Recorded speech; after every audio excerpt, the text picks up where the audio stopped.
Throughout history, the name Jesus has had an impact on many people. The religious leader has inspired people across the world and altered the way they live. Many people devote their entire lives to the name and belief of Jesus, and minimizing their own needs and desires to do so. Christians also believe that there will be a second coming of Christ, the return of Jesus to planet Earth. They genuinely believe the anticipated event is predicted in biblical messianic prophecies and can be found in the canonical Gospels and in most Christian eschatologies. The nature of how Jesus will return to Earth varies among Christian denominations and sometimes among individual Christians. But what if it was possible to clone Jesus Christ, to bring him back using modern science? Would this be the second coming of Christ?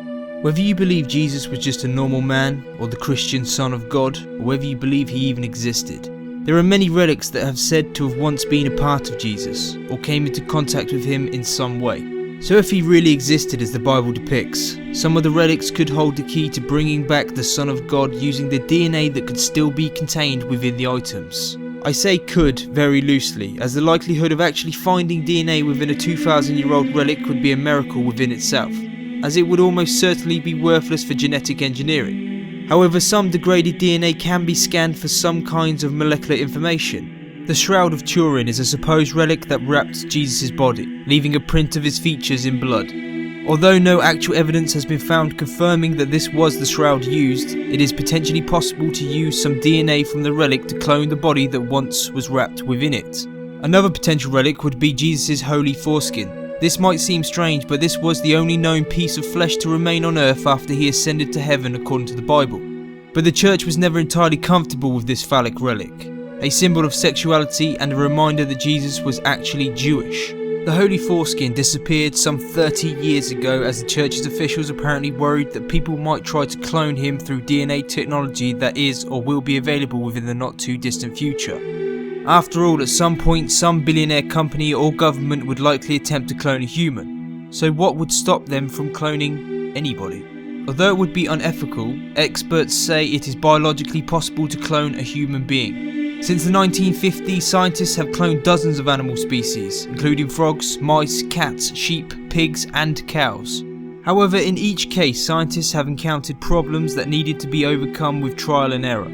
So cloning a human would likely be the same. For instance, cloning an animal requires that the researchers first remove the nucleus of an egg cell. When researchers do this, they also remove proteins that are essential to help cells divide. In mice this isn't a problem, because the embryo that is ultimately created is able to make these proteins again. But primates aren't able to do this. The researchers think it may be one reason that attempts to clone monkeys have failed. The extremely high rate of death and the risk of developing mental abnormalities from cloning makes cloning people unethical. But at some point in the future, somewhere in the world, someone will be cloned. So if cloning technology becomes available and you have the DNA of a person from the past, you could potentially bring them back.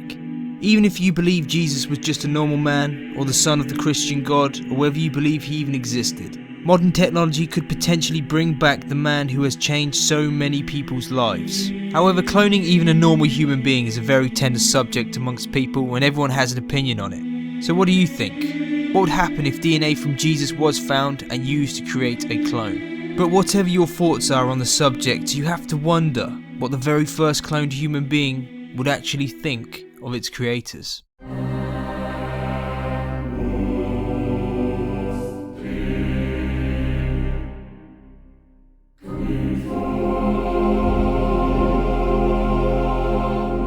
I hope you enjoyed this week's weird and wonderful video. Make sure to check out some of my other videos, like and subscribe for much more to come. Thank you for watching, and I'll see you next time.